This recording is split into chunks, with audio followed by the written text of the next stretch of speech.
Hey guys, welcome back to another episode of Horror Huddle. I'm Stacey-Beth. We've got Ash. Howdy. And we got our guest again, Demonika. I'm sure y'all remember her from last time. Lots of yeah, it's been a while. Sorry. I'm so out of it. I'm hungover. I'm tired. It's like 11 o'clock right now. I don't know where I'm at. It's cold and everything sucks. And I haven't started my period. And so tonight we're going to talk about Tales of Halloween. We were supposed to do this a couple of weeks ago, but scheduling, everything got sidetracked. So this was a very late Halloween entry to our episodes. So yeah, if you don't know Tales of Halloween, it's an anthology movie. It's 10 stories by 11 directors. Yeah. Yeah. And they all, of course, share the theme of taking place on Halloween. Like Trick or Treat, there's like some pretty well-known directors behind all of these segments. Neil Marshall, Darren Lynn Bousman, fucking everybody else. But if I'm not mistaken, I think it was created by Axel Carolyn, who's Neil Marshall's wife. And Neil Marshall, director of The Descent and Dog Soldiers. So it was released on VOD October 16th. So this is pretty fresh. And of course, I'm sure all of y'all have heard, everybody raving about it because it was a really good anthology film. Yeah, it was pretty damn good. Yeah. So we're just going to go off. I'm going to get the first three segments. And the first one is Sweet Tooth, which is directed by Dave Parker, who I'd never heard of before. But it says, I looked it up, and he directed The Dead Hate the Living and The Hills Run Red. And those are the only two that sound familiar to me, but I've never seen them, so I don't know, So yeah, that one's called Sweet Tooth, and it's about a teen babysitter and her boyfriend. They're watching a kid, and he's just come home from trick-or-treating, and he was dressed up as Snake Plissken, right? No, a pirate. No, I'm pretty sure he was Snake Plissken. I'm pretty sure he was a pirate. I'm pretty sure he was Snake Plissken. If not, that's a great... We don't about 2 against 1.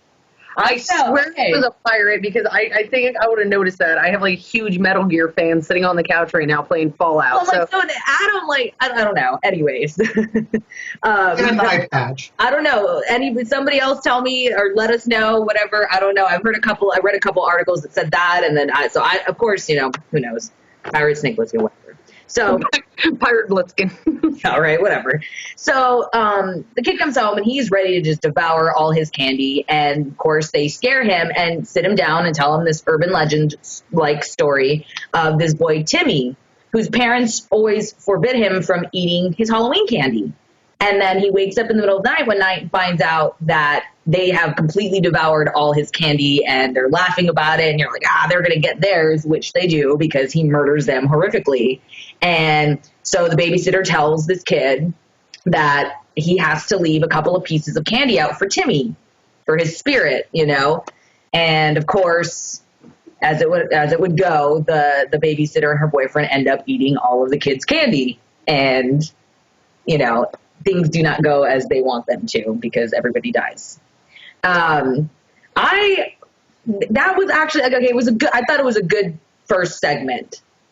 Yeah, I thought the kills were pretty good and graphic. It was yeah. That was the high point. The creature itself was like pretty damn creepy. Yeah. Like it kind of scared the shit out of me. So yeah, it wasn't CG or anything. It was it kind of scared the shit out of me when its claw came through the doorway, and I was like, yeah. Even when he was like laying in bed and he heard that like noise, and I was like, "Oh shit, little kid! Like cover yourself! Like use the blankets! Like use the blankets! Get the hell out of there because it's coming for you." I did like that the chocolate bar was a Carpenter candy bar. Yep. After John Carpenter, I was like, "Oh, that's kind of cool. Nice little nod to him." Man, and even also another nod to him. Let's talk about the wraparound, the DJ. Yeah, it starts off, they've got that quick wraparound, and it's just this woman, like a radio DJ, and then it's Adrienne Barbeau. Who she talks between all the segments, and everyone knows Adrienne Barbeau also played the radio DJ in The Fog. Yep. Yes. So I was like, man, that's so cool. But no, I thought it was a good opener because it just fucked you up at the end. You're like, holy shit, that's crazy. But then the rest just got better and better and better. Yeah. You know what I mean? But it was like, I like that it wasn't like a completely complex story. It was just straight up like an old urban legend type tale, you know, which was really cool. I don't know. I liked it. I thought it was one of the best segments. No, I wouldn't say like the greatest one because I know my greatest one, but like that was definitely up there with like wow. And then I thought about like all the times that I'm glad that I like left candy and like didn't eat it, and I'm like, okay, maybe I've been safe all these years. Yeah, right. Exactly. You're like, is this true? Can this really happen to you? But I liked it because I like the gore was cool. Like it was just kind of, it had a really like good gross factor to it. From the parents getting murdered and all that to even, you know, the babysitter and her boyfriend being so full from candy, you're like, ugh, like you just see someone that full and just you're like, ugh, that grosses me out. Now, and I think the gross factor was the fact that the demon, how did he get his candy from them? Yeah, That basically gutted them and just ate the chocolate out of their stomachs. Yeah, I'm like, okay, no, I can't handle that. It's too much. But that was a good one. Yeah, so we go to the second one, which is The Night Billy Raised Hell, which was directed by Darren Lynn Bousman, who notably done Saw 2, 3, and 4. And that one is... it's surprising because the different tone of this movie for the segment compared to those. Yeah, totally. I mean, completely different. Of course, you had one was like a total torture porn. This is like... Yeah, this is... Up. Yeah. I looked at it like a Looney Tunes cartoon. It kind of had that weird kind of Looney Tunes vibe, like, you know, weird sound effects. Yeah, it had like a moral story to it and shit. But so this boy gets pressured to egg this man's house. And right when he's about to, he gets busted by the old guy. And turns out the old man is Satan. He is the devil. And he brings him into his house. And you're like, oh, God, this kid's going to get killed. This is going to go bad. And he ends up kind of telling him, hey, you know what? I'm going to take you out on the town and show you how to do some real pranks. Yeah, but he turns out, who's the guy that owns the house? Satan. Full on devil horns and everything. That's what I said. Yeah. I said it was Satan. Satan. See, we're all out of it. But then again, it's over the top Satan. I mean, no, totally over the top. Cape, horns, like, I mean, and he was a really creepy looking Satan, like creepy, but at the same time, it was hilarious. Yeah, and I'm not going to give away as much as mischievous. Yeah, I'm not going to give away the twist at the end of the segment or anything, but it was amazing. You know, the kid is already dressed up in a costume, and so he takes them out and wreaks havoc on the town. I mean, straight up havoc, like. People are getting shot. Places are getting burned to the ground. It's kind of fantastic. And there's even a cameo by Adrienne Curry. Yes. And she was dressed like what's her name off of Legend, the whole black gown dress and everything. Yes, I almost forgot about that. Yeah. I thought that was pretty cool. I thought it was so fun. That one's like, that's my favorite. Like, I was so in love. I was like, oh my God, I love that kid. That's badass. Like, this is fucking cool. Like, you're just fucking causing mayhem in the streets and you're this tiny child. This is cool as shit. But there is one that I want to spoil. When he takes Billy out on the town, the first house they go to, who was it? A dentist who gives him a fucking toothbrush. Yes. And of course the dentist gets his, so it's fucking fantastic. Yes, because I think all of us as kids had one of those families, like, oh, here's a granola bar instead of this because, you know, candy is bad for you. Fuck you. Here's a package of like dried apples. You're like, fuck this shit. I don't want it. Like I've had like when I was younger, like I'd gone to some houses where people literally dropped pennies into my bag. And I was like, you're a piece of shit. Fuck you and your pennies and shove them up your ass. So. I always get the Jesus pamphlets, man. Oh. The Jesus pamphlets where they got the weird, like, and it's not even like good candy either. And it's only like one piece and then a pamphlet all about Jesus and some Jesus stickers. And you're like, get the fuck away from that shit. Like, at least give me a goddamn full-size bar if you're going to... Yeah, right? Like, no, they just give you, like, those shitty peppermints you can get from the Olive Garden. And I always feel like, hey, dude, you guys got Christmas. Just have your holiday. Let us heathens have our own. And have yeah, let us heathens have our holiday, goddammit. Yeah, no, that one was great. It kind of definitely set the tone for the rest of the movie being, a lot of the segments being comedic. Yes. Having this, like, really underlying black comedy, you know what I mean? And I thought, I was like, man, what a great fucking, and I feel like I can't give away the ending, you know. Don't give away much. the ending. No, I'm not going to. There's so much I can kind of say, but and the devil is played by Barry Bostwick, who you said was in Rocky Horror Picture Show, and what else? There was some other stuff you said. He's been in some other stuff, just lesser known stuff, but even then from the titles of them, it's like Helen Keller versus Night Wolves. Or FDR, American Badass, where he plays FDR, who got what was the disease that FDR had? It was polio. Oh yes, polio. Yeah, he got polio from a werewolf. I only remember that from Always Sunny when they're faking that they're in wheelchairs. They're like, no, I got this FDR look, and he's got the blanket over his legs. So basically, in that movie, he's FDR who got polio from a werewolf fight. So now he's dead set on killing all werewolves, which are Nazi werewolves. We need to have an episode on this. Yeah, we need to definitely have an episode on Helen Keller versus the Night Wolves and FDR American Badass. Like, we need to. No, they have Navy SEALs versus zombies, dude. Yes, which is on Netflix. I saw that one. I started into watching like 10 minutes of that, and I was like, we just need to have an episode, like specific episodes dedicated to really shitty movies like that. Zombievers. Zombievers was amazing. I hated it. It was terrible. I thought it was hilarious. It was hilarious because of how bad it was. That's one of the movies that are so bad it's good kind of things. It's like how everyone hates Tusk. Zombievers was. I love Tusk too. I do, but me, I laugh at most movies. I'm just like, that's fucking hilarious. Yeah. So Jesus, Schindler's List, laughing her ass off. They're getting roasted. We are. Okay, I feel like we're getting a little carried away there. Yeah, we're getting sidetracked. Okay, next up. Sidetracked. The next one is no, that one's me. Yeah, I got one more. One more. Trick. It's directed by Adam Girish. I don't know how to say that. Yeah. Who I saw directed 2008's Autopsy and the remake of Night of the Demons.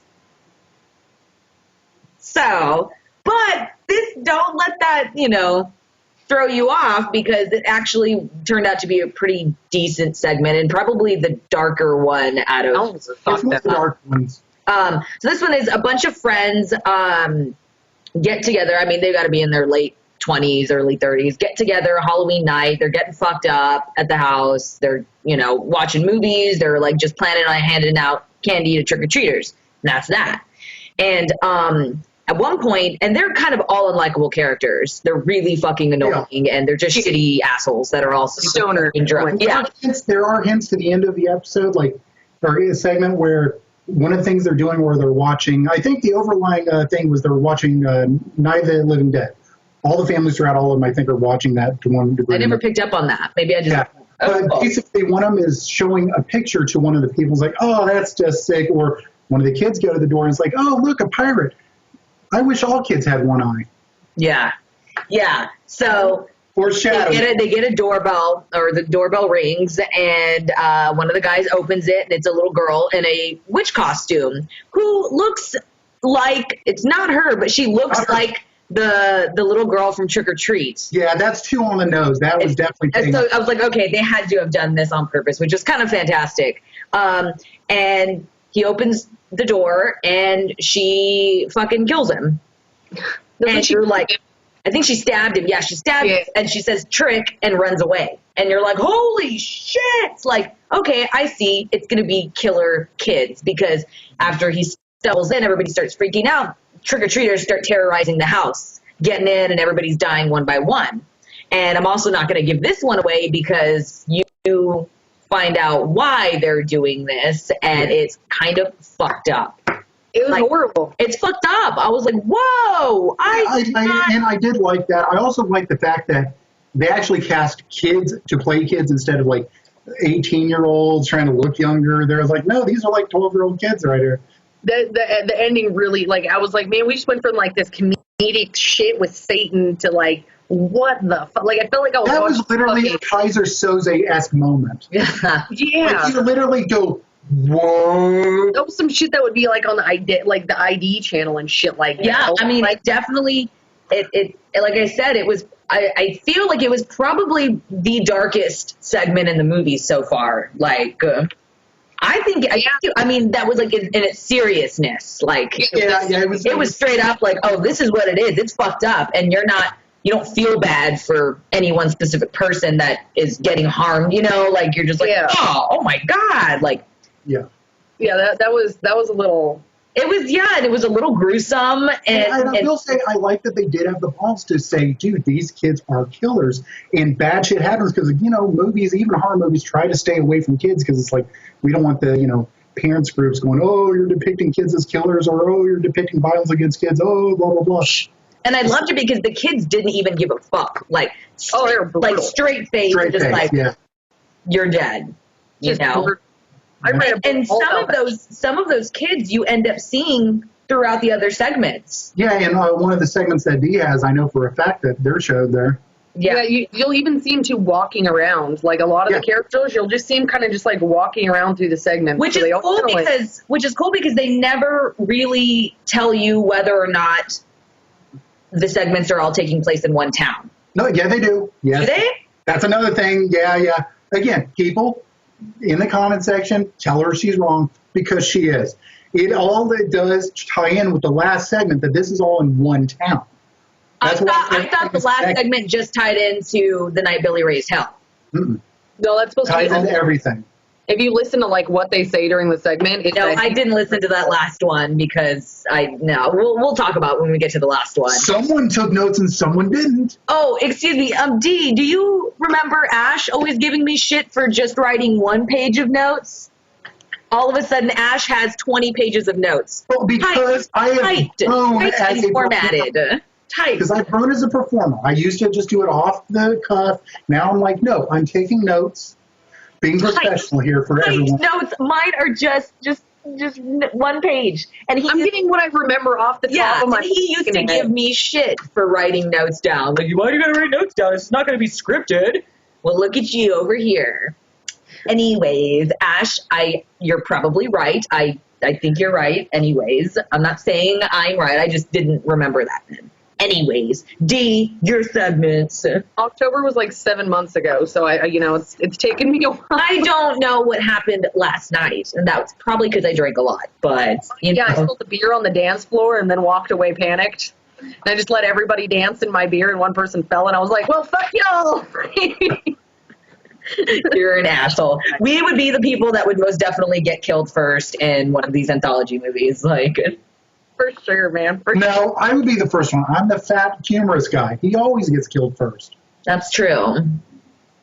Okay, Dee, what's your segment? Okay, so I'm doing these awesome segments. I'm not as prepared as they are, obviously, because, this is kind of how I roll. We just threw some segments at her. Just threw them at Like I said, October was like 7 months ago. The Week in the Wicked, pretty much like a young dude summons a demon. Like he's like this like younger looking. I don't know. He kind of reminded me of like a hippie. Like I'm trying to describe him because he's like I don't even know. To exact revenge on these like 3 biker kids. Like these kids have like they're like not actual like. They're just bikes, just 3 punk ass teenagers. Well, they burned down his home and killed his fucking parents in it. Yeah. Like a trailer park. The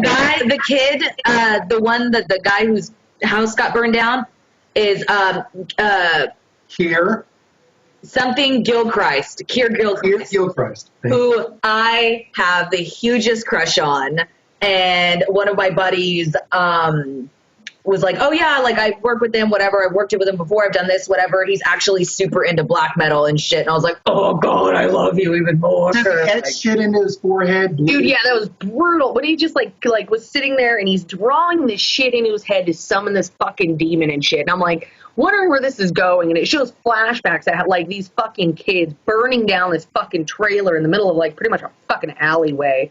And like the trailer's still there after all these years. I told Adam, I go, what the fuck is it doing in an alleyway? And why is it still there? Why is the city not taking care of this? Like what janky ass town do they live in? Like Jesus Christ. Yeah, because wasn't it like just a shitty ass like pull long motor or trailer? Yeah. And all it was a fucking trailer. Like a fucking Polar. I was like, so yeah, these kids are like actually pretty brutal. They end up like they show part of the segment. They're like burning the fucking kid and shit like that. Like they're kicking the fucking shit out of this kid. Yeah, well, didn't they try to burn one of the kids, the bottom of his feet with a cigar or something? Yeah, it was a cigar, I think. So it just kind of shows like how fucked up these like little kids are throughout like the entire segment. And to me, cigarette burns and like cigar burns freak me the fuck out. Like, I don't know what in movies they freak me. I have one scar on my foot from trying to make a smiley face back in the day. We're just turning your lighter upside down and letting you roast your tongue. Yeah, right. Yeah, well, like you're supposed to do it like that. You let the fucking thing like heat up, and then you burn your foot with it. It's supposed to make a fucking smiley face. I know it's. I did horrible things as a child. I was like 13 when I did this, but and ever since then, and that pain, and I didn't even get the fucking smiley face. It's just fail. Right? I'm like, dude, I have had a phobia of that. So that actually freaked me out. Like, there was something really weird. But anywho, the kids actually do get, their own in their own respective right and stuff like that. The demon was kind of weird to me. Like, you know what? I gave it points because, again, this movie really focused on practical effects for the most part. Yeah. That was one where, yes, it looked like a big, huge guy in a kind of demon outfit. Yeah. I kind of gave it credit for that because I'm like, dude, they had the balls to actually do it that route instead of some weird, bad CG kind of thing. I was shocked that there was no CGI. Like, at first I saw it, wow, the thing looks crazy. And then I'm like, it looks a little weird. Like, I felt like it could have been, like, a little bit more intense. Yeah. Considering it's supposed to be, like, he's carving into his forehead, man. Like, you figure that there's going to be something that pops out that's going to scare the unholy living fuck out of you. But I realized, without the effects of CGI, that's going to be really kind of hard to do. Yeah.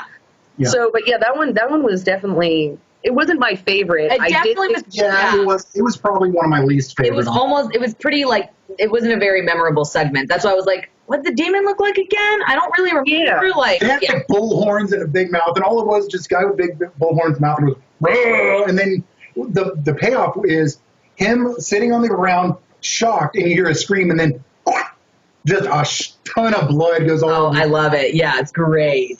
You don't get to see, like, I wanted to see, like, the way those little shits died, man. Yeah. Like, they were such intense little shits, just 3 of them, man. And I was like, I think that would have been a better payoff to see them getting actually ripped apart. For how dark their character was, that would have been a better payoff. Yeah. Exactly. Okay, well, then we have Grim Grinning Ghost. It's really hard to say. A young woman is stalked by I can't say that word, so freaky ass spirit. Pretty much they're at a party and shit like that, and they're telling stories and all that shit. More urban legend type shit, but it's talking about the ghost of this woman who was killed and shit like that. She was bullied and all that whole 9 yards and shit. Most ghost stories go that way. And then they start, you can't turn around. If you hear her, don't turn around. Like, don't make eye contact. Don't let her know, just don't fuck yourself. Yeah. So everyone's having a great time, She decides to leave the party. Her car breaks down and all that shit. And, it started, to me, it was like getting very stereotypical movie-wise, where I was like, oh, party, oh, broken down car, ghost story. And so phone doesn't work. Phone doesn't work. Going down it's like you're in a suburban neighborhood. Like, she literally walked to her house in like a minute, but yet her phone didn't have service. So it was like, okay, we know where this is going. She was on the AT&T network. Well, I was wondering too. I'm like, why didn't she just walk your ass to the party? Like, it didn't seem like it was that fucking far away. Like, yeah. Real quick too, the party was held by her mom. Her mom was Lynn Shay, and the character's name, the daughter's name, is Lynn. Yeah. So, and everybody knows Lynn Shay Elise from Insidious movies. So the old lady. She's great. I love her in everything. I'm like, you're pretty amazing. Yeah. From what I've seen her in. But so yeah, the chick goes like, she starts walking home and shit like that. And she feels like something's behind her. Like, so she's freaking out, keeps walking, finally gets her ass home, a minute later. And she like gets onto the porch and shit like that, and as she's at her door, she turns around. She doesn't see anything. So she goes inside. What the fuck did they tell you? You don't turn the fuck around. That's like the one thing they told you not to do. Worrying about like 6,000 times. Don't turn the fuck around. So of course she turns around. So she's chilling in her house and all that shit. And I believe she's on a couch, Ash. She's on her couch, right? She gets on her couch. Yeah, she sits on her couch, and of course, fucking, can you guess what happens next? She dies. She gets killed by the spirit or whatever. This segment for me was not exciting at all. So, I liked the urban, the ghost story situation of it, but I physically do not remember what the actual ghost looks like. Am I the only person who can't remember it? I remember it, but you didn't remember it for a good reason. It wasn't really inspiring. It was a bald-headed woman with messed up teeth and kind of a little bit of a messed up face, but that's it. There was nothing underwhelming. Yeah, it sucks because I kind of they gave you, once it started getting intense and you're like, okay, she's trying to get away from her. Oh my God, she gets in the house. And then it ends like that. And you're like, yeah. Yeah, because literally you don't see the kill. It literally, she turns, she looks, cut to black. Yeah. I was like, yeah. That's why I was having so many issues trying to I'm sitting here listening to Stacey talking. I'm like, what the fuck did that ghost look like? What the fuck? And I'm blanking out the entire, I can't even remember what costume actually the chick was wearing. I do remember it wasn't something slutty. I can't remember either. I don't remember either. I have no idea. Yeah, it was one of those things. Well, and again, it's just indicative of the whole episode. It just wasn't memorable enough. Nothing really stood out to me other than Lynn Shay, but that was at the first of the segment, so I'm like, yeah. It made me happy, though. I thought that there was going to be more to this because she was there. Yeah. I was like, oh, shit, and then I was like, oh, man. It just didn't, it didn't. Yeah. It was not memorable. It was not memorable by any means, and right when it had the opportunity to get good, it ended. Well, and I think they were going for kind of a feel like the first segment. It's kind of like a campfire tale.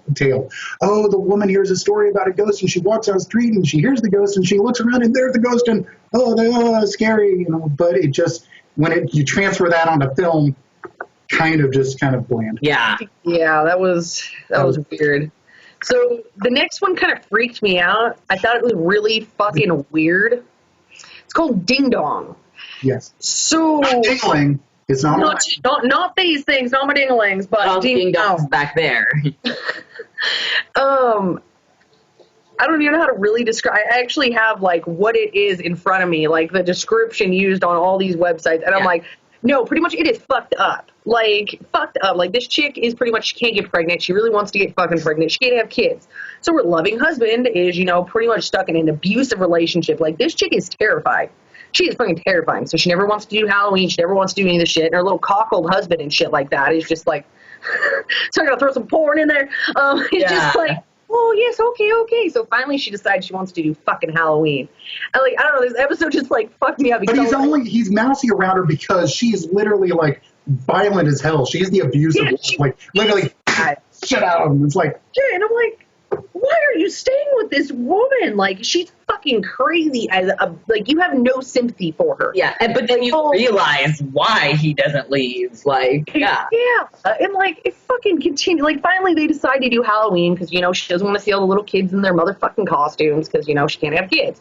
So she dresses up like the witch from Hansel and Gretel. Yeah. And she makes her husband into fucking Hansel. And he has this, I don't even know how to describe it. He looks goofy as hell. He looks goofy as all fuck. In his little it looks like a kid's outfit, so it makes him look like just an adult child. Yeah. You know what he looks like? He looks like the Nazi toaster strudel kid. Oh my god. Oh, that's what he looks like. Yes, so he looks like the Nazi toaster strudel, and he has that's exactly what he looks like. I don't know why I had to make sure people toaster strudel kid. Fuck commercial freaks me out, dude. I'm like, take your fucking Nazi shit elsewhere. But so they're having all these kids come in and all this shit, and the wife's fucking baking cookies and all this shit for these little fucking kids, and she keeps getting crazier and crazier with the husband, and she's knocking him around and shit, and he's like, oh no, I love you, I love you, I love you. And this is when it starts to get a little hazy for me because I actually went to the fridge and grabbed a beer.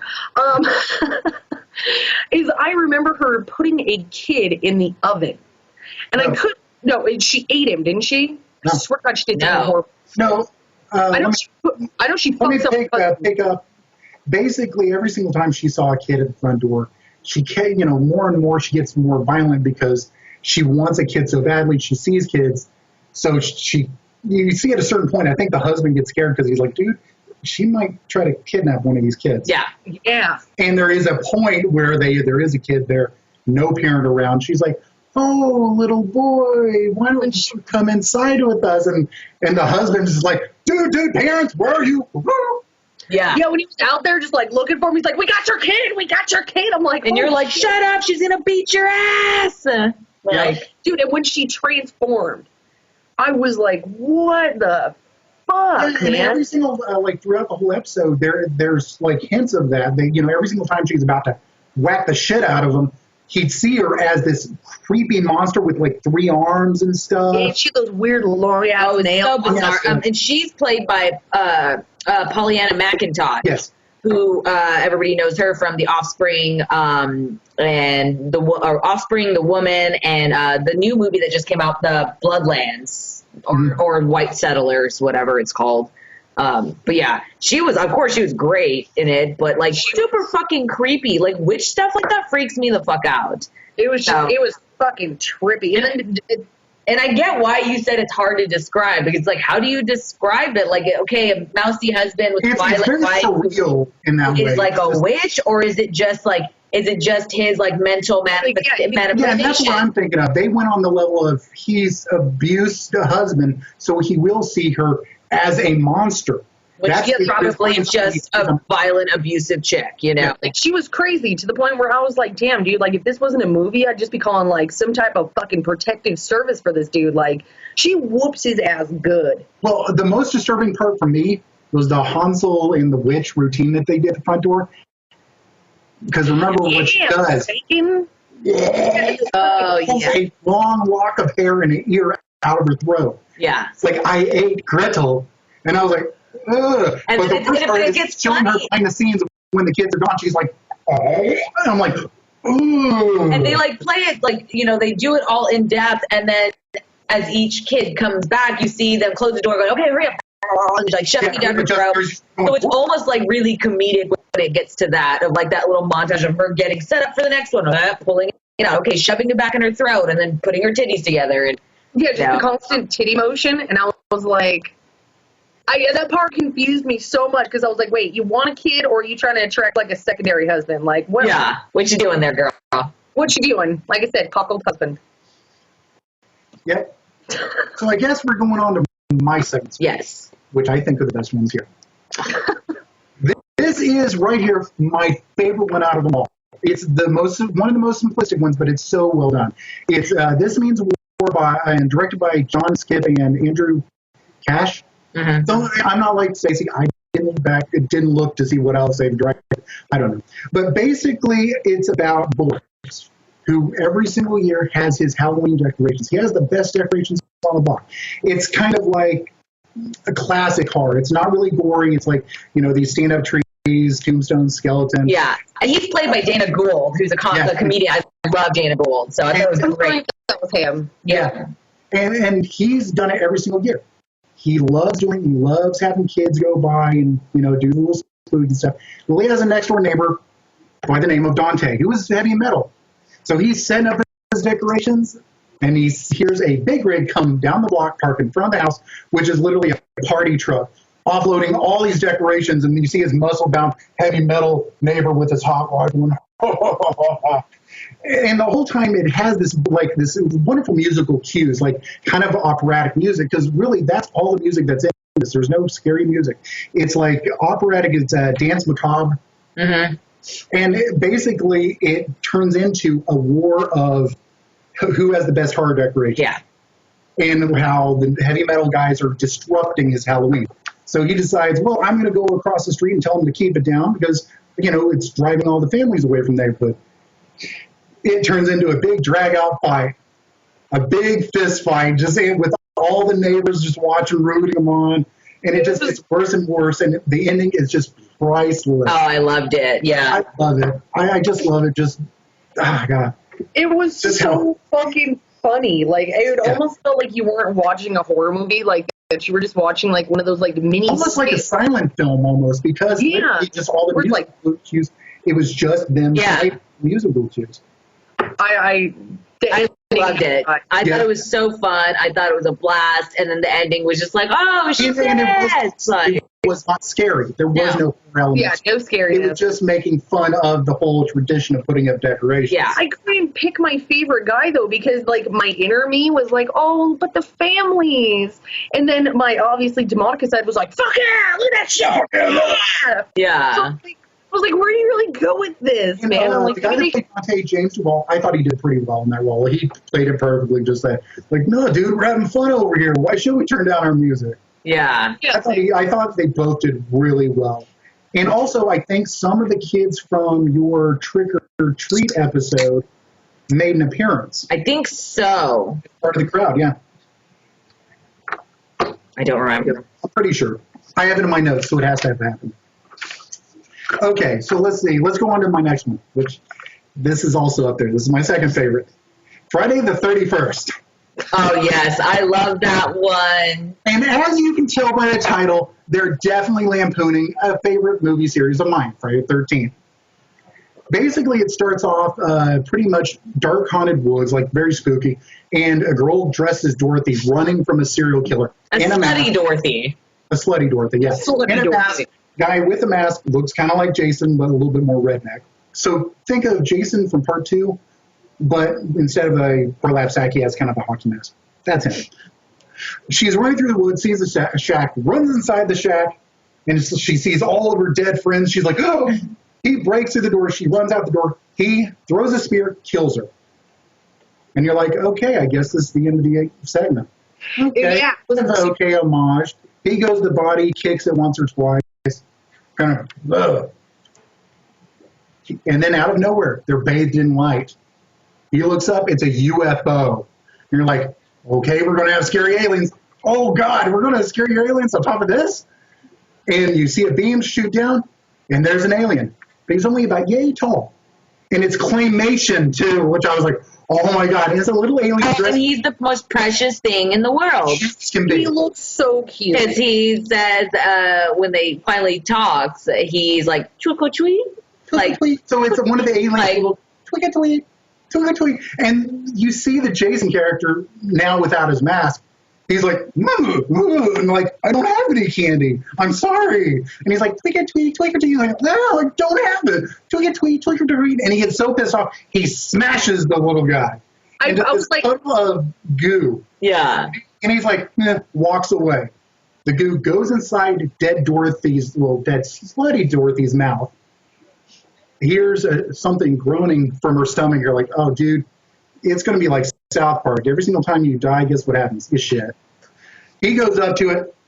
It jumps up, green eyes, screaming, and it looks like a deadite from Evil Very Dead. much so looked like a deadite. Yeah. So now the killer is freaked out. He's screaming, running away from it, like now the roles have been reversed. While she's going after him.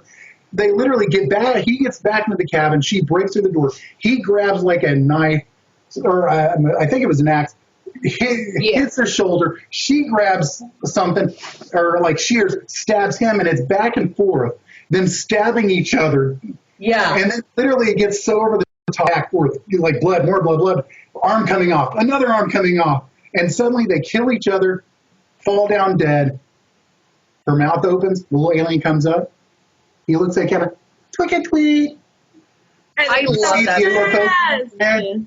And it teleports him and I think it's the killer's head Yeah. back into the spaceship. The end. I thought, oh God, I love this one. It was fucking hilarious. Like, there were 3 of us downstairs, like, watching this fucking movie, and I was dying laughing, and everyone else was like, this is amazing. Like what?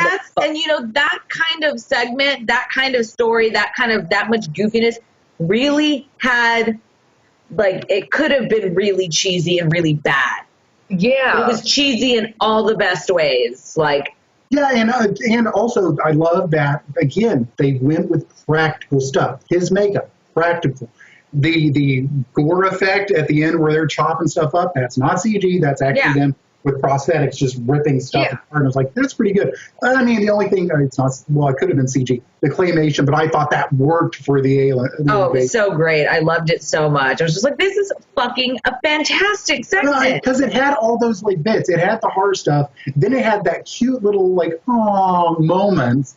And then it just went to just slapstick comedy from the rest of it. I thought that was one of the better ones of the segments that I did. Yeah. So I guess, let's see. Let's go on to Ransom of Rusty Rex. Yeah. That one's going to be a little difficult to talk about. Let's see. Okay. Directed by Ryan Ryan something or another. Sorry, I can't pronounce his name.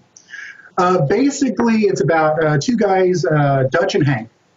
And they're sitting outside of this guy's house, really rich mansion. And they're like, dude, we're going to kidnap this guy's kid. We're going to make some money tonight. So kid comes out, and I can't remember exactly what he was dressed up as. Just a hoodie and a mask, I think it was. Yeah, it was a hoodie and a mask. Like, he didn't have much. So they go, they follow, they finally kidnap him. And let me just say, the little kid, Rusty Rex, played by Ben Wolf. And if any of you have watched American Horror Story, which one, Carnival? Pour one out, a freak show. Pour one out for me. Yeah, he played me. God rest his soul. He is now departed. Poor guy. I think that was the last movie he did. Yeah, I think so. That was the last movie he did. Yeah, he gotten he was standing by a side mirror on a car, on a car, and a car hit him, and he hit that, and it ended up killing. Oh my god, it was awful. But yeah, that's sad. But he plays little Rusty. Basically, Hank and Dutch kidnap him. Oh, they're so funny. To the warehouse, tie him up, and pretty much call the father on the phone. Is like, "We got your kid. We want money." And the father's like, his character basically tells him, "Is like, dude, he's yours. I don't want him back." And the guy's like, "What the hell?" I'm gonna have to. Come to find out, I'm gonna edit that part out. It's a little gremlin thing. It's not a kid. It's a gremlin. And he gets out of his robes and starts fucking around with them and like biting one of them. And they try shooting him. It doesn't kill him. So they're like, fuck this. We're going to take him out and dump him in the lake. They do it. They get back to the warehouse. You see muddy footprints. He's in there. And like starts fucking with one of them. And while I think it was Hank, played by Sam Witwer. Is he the one from The Mist, right? Yeah. Okay, yes. He gets back on the phone with, John Landis' character. Please. He was the army guy in The Mist, the one that got thrown out, that got stabbed and thrown out. Yep. I know. I loved him. And I was like, God, his face looks so familiar. I know that guy. So when IMDb'd him, I was like, aha. Still see that stupid Bible bashing bitch. But she was a fantastic actress. Oh, fantastic. I'm just like, I'm like, she'd be playing like a cancer patient. And I'm like, well, sucks to be you. Like, but basically, his character gets, Landis' character back on the phone. He's like, please take him. We don't want him anymore. We'll pay you to take him. And John Landis is like, dude, he's not even our kid. He showed up one Halloween several years ago, and we couldn't get rid of him, but now he's your problem. I love that. It was such a twist. Like, what a twist. So I think, let's see, I'm trying to remember. Oh, yeah. They tie him up again, put him in a bag, put him on John Landis' doorstep, light him with lighter fluid, light him on fire, run off, and they're like, fuck it, let's just drive until we can't drive anymore. They take off, and then basically the Hank character, played by Sam, goes into a grocery store to get a gas station. Like a burrito or a hamburger or something. Hamburger. Yeah. It was a hamburger because I remember it took that. Hamburger. He, goes back out to the truck, and he looks in the back, and there's Rusty. And he's like, oh. And then Rusty picks up Dutch's head, his best friend's head. And he's like, when he just screamed with that cheeseburger in his mouth, I almost died. Yeah. I was like, so oh my God. Good. Because it's like, I'm just going to call him Meat. Meat's character was like, just so horrifically, like, just ugly looking. But you're like, oh, but I want to keep you. Like, you're so cute. Like, but also the mischievousness of that character helps because it's not like a total like evil character. It's kind of like this little. He loves fucking with both of them, which I thought was hilarious.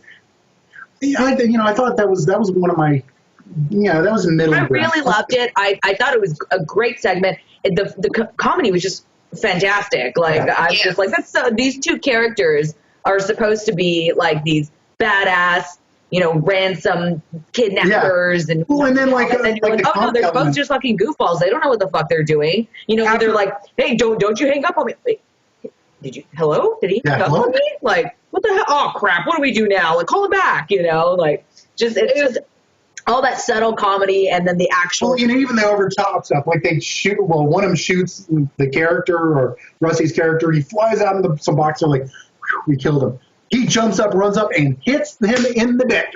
And I was like, oh. Yeah. I just thought it was so fucking just random. Like, I didn't expect that to be there because, like, it was such, like, a weird twist where it's like, oh, he just showed up. Have fun, fuckers. I was like, oh, shit, what the fuck is going to happen now? And he just was so playful. Like, oh, hey, guys, we're going to be best friends for a long time. Yeah. And you figured that they would have done their research about this kid, figured out if the mom had actually delivered it, if they had adopted, was it real blood, like, what's the deal? Yeah. If I was a criminal, that's what I would do. I'd be like, okay, let's make sure this is legit theirs and not like their uncle's brother's cousin's kid that was on cops, so they had to take him in and shit. Basically, never let Dee babysit. Because she'll do her research and then kidnap your child for ransom. So now we're to the last segment. Who's going to cover it? I do. You're the one with the notes. All right. Bad Seed, which is probably, it's toward the bottom of my list is least favorite. That one should have been the first segment. Yeah, I'll get to the reason why. It was the least impactful. I'll get to the reason why it had to be the end one. I wish they would have done it better, but it had to be the end. Basically, it revolves around, well, let me just say it on straight out. Guy's out in his kitchen carving a pumpkin. Wife comes down, girlfriend, whatever. She's like, oh, we got to get ready for this costume party. He's like, oh, yeah, you go on and get ready. I'm almost done here. He goes, puts his hand inside the pumpkin to take out the rest of the guts, and it bites him. It's a killer pumpkin. Which so wife comes sounds great. Yeah. But, yeah. And basically, pumpkin gets loose. Cops are called to the scene of his death. It's a rogue pumpkin. Yeah, rogue pumpkin. Which no one believes it at first. And then the lady cop that shows up, no one believes it. It's like, well, okay, what does the suspect look at? Like, and they hold up a picture and it's a pumpkin. And she's like, oh, God. She gets back to her police station. And this is where it ties in with the rest of it. She goes, talks to her sergeant, and basically is like, I hate Halloween. Every single time Halloween comes around, weird stuff starts happening. And he starts mentioning some of the stuff that's happened in previous segments. Like, we saw, the people are reporting a UFO for some reason. Yeah. Killer kids. They mentioned the one with the kid that goes on a rampage around the neighborhood. The only one I remembered being, like, okay, that makes sense, the UFO thing was the end of the Friday the 31st. Yeah. The end of that, you see the UFO take off, and then the beginning of the next segment, you see the UFO flying over. And I was like, oh, cool, okay. So that's kind of... Which, again, it connects all of them to be... Yeah, it connects them, but at the same... Like, when the ending, like, the very ending, when they walk in and there was all... They end up, they are investigating it, and they're trying to find out what, they go and they discover this warehouse that's full of killer pumpkins. Yeah. And you're like, and then it pans out, and you see this giant factory lines of killer pumpkins, and you're like, and then that's it. And then it has like a place out by Adrian. Yeah. I was like, what? It was the worst way to end that movie. Like, the movie does have so... Like, honestly, had they switched Sweet Tooth and this one, I think that would have been a better ending segment, Sweet Tooth. Yeah. Just because it ends on something fucked up, something like just, wow, this one would have been like the more fun one to start off on.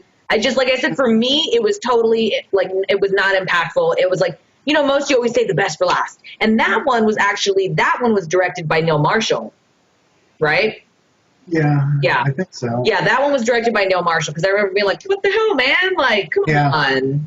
It was just, when they did the pumpkin thing, like, out of the whole part, I was just kind of checking out, and I was like, what the? And then when it finally ended, and I was like, wait, that's going to be the last one? Are you fucking kidding? Like, I just went through this amazing last few episodes, and yeah, the movie does have, like, its slow parts, but that was just so unnecessary. And I do agree. It was an interesting concept, and they did okay with. No, it was definitely a great concept. It wasn't super strong.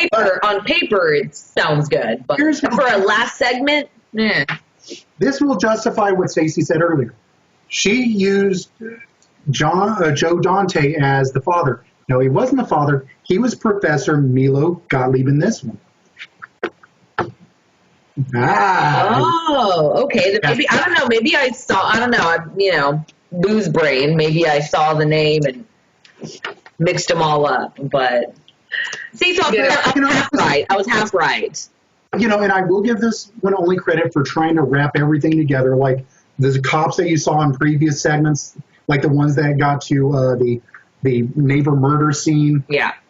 Those are the cops that show up later at the police station. You're like, okay. Yeah. So it does wrap things up okay. It's just it wasn't as strong as I'd hoped it would be. It started off pretty good. But I will give them credit. The pumpkin monster was practical, which I thought, for a pumpkin monster, they did well with it. Yeah. I mean, totally, just, as a whole, I thought it was a great anthology film. This is definitely one that I'm like, yeah, I'm going to fucking watch this every Halloween. It's trick or treat, I'll say, well, you see, I'm not going to give it a rave review. I'll say it's a pretty good Halloween. It does have some weak segments, but the ones that are good kind of even it out. So I won't say it's great, but I won't say it's horrible. No, I thought it was super fun. I thought it was a great idea that they took. People were like, this is a lofty project. This is like to get 10 different or 11 different directors and 10 segments. Like, you guys, this is going to be, it's okay. I mean, how's it going to work? Let's see. And everyone was good in their own right, and I'm glad that it was a bunch of directors that most horror fans will recognize the names, and go, okay, cool. And I don't know. I just thought it was I think it's a great addition to the anthology genre, Yeah. I thought it was definitely fun, but I will watch it next Halloween, but I will fast forward through a few. Oh, no. Yeah, and in case anybody hasn't seen this yet, you might be wondering how long it is, the time, I think it's an hour and a half. So you're like, how are they going to do that, do that. Every segment is at most 4 minutes long, 4.5 minutes long. They're very short. Yeah, about some vary in length. Yeah, but I mean, at most, I think they're at least 4 to 5 minutes long. So, it's you're not spending too much time. And there are some that you're like, damn it, I wish they had actually made this one, 15 minutes long. Shit, Yeah, some of them are really fucking me. I'm still tripping about like the fucking, God, I can't remember the name of the segment right now, but Killer Kids, man. Trick. That was, I think, the only really hardcore, serious one that they had, where he was like, okay, well, I'm not going to be funny, and I'm not going to go for this. I'm just going to fuck your world up. Yeah, that's one that I would be like, I wouldn't be too mad if they made a feature length out of this. Like, get the actual backstory of everything, So definitely, because I wanted more. I was like, I need to know more now, because I'm murder queen. I love that. Yeah. Investigation short segment times. I think that was one of, like that really worked short because it just gave you enough plot to kind of make you keyed in like, okay. Yeah. Like, okay, now I get it all. Yeah. Great. I think there was no nudity, huh? I was going to say, so it's a movie that you could probably watch with, like, your teenage kid. I would anyway. If I had a kid, I'd be like, sit down. Then again, if I had a teenage kid, I'd be like, you want to watch Friday the 13th? He kills him. Right, like, fucking my nephew's, like, 5, and he watches fucking South Park, dude. And I'm like, whatever. Like, that kid's all fucked up anyway. He lives in a trailer park in Colorado, so. I love him to death, though. But I get to pick on him, okay? But, it's definitely, you could watch it with your family. As long as you're a horror fan. Yeah, exactly, yeah. Yeah, it's not something that's going to fuck them up where you're watching, like, I had my 10-year-old fucking sister, when she was 10, she watched the Insidious movie. Oh, she's fucking still freaking out. Oh, dude, it's still scary as hell to me, so yeah, I totally understand. But this is one of those definite movies where you could watch it with, I wouldn't go as far as, like, 7, maybe 10 years old up could probably enjoy it. Yeah, definitely 10 and up. This might be a little appropriate, but, depending on how you raised your child. It's worth it. Yeah. All right, guys. Well, I think that's going to be about it for this episode. Dee, thank you so much for being on as usual. I'm so sorry. I'm so hungover. No, it's okay. We're both hungover. That's a Our game. I'm like, if I could, I'd be like this, just talking about it. Like, I was thinking the same thing. I'm like, I have this raging headache right now, and I have like this pit in my stomach that's like, do I want to eat or throw up? Like, I need to make my decision. well, hopefully everybody stuck around. We're hitting 55 minutes right Yeah. now. This is the longest one. You can't blame us. It was 10 segments. Yeah, it's always when we have D on, we get the long ones. But on the bright side, we know we'll get views because all of D's fans will go. Okay, let me give a shout out to next week's episode. You want to give away the great reveal? I'm going to be doing a joint episode with Stacey, and it's going to be Thanksgiving themed. So we're planning on just doing Thanksgiving and Poultrygeist. So if We might anybody, stick another one in there. yeah, if anybody has any other one to throw at us that's Thanksgiving definitely. related, let us know by all means, please. We'd love to throw something else on there. If not, you'll be treated to an episode with me and Ash together, which should be fantastic. I am so excited for that. I'm definitely going to watch. I am definitely excited for that. I'm excited. I swear to God, if one of you does not say gobble gobble, motherfuckers, I'm going to be so Well, now we have to. All right, guys. Thanks for watching. We'll see y'all later. Take care. Bye.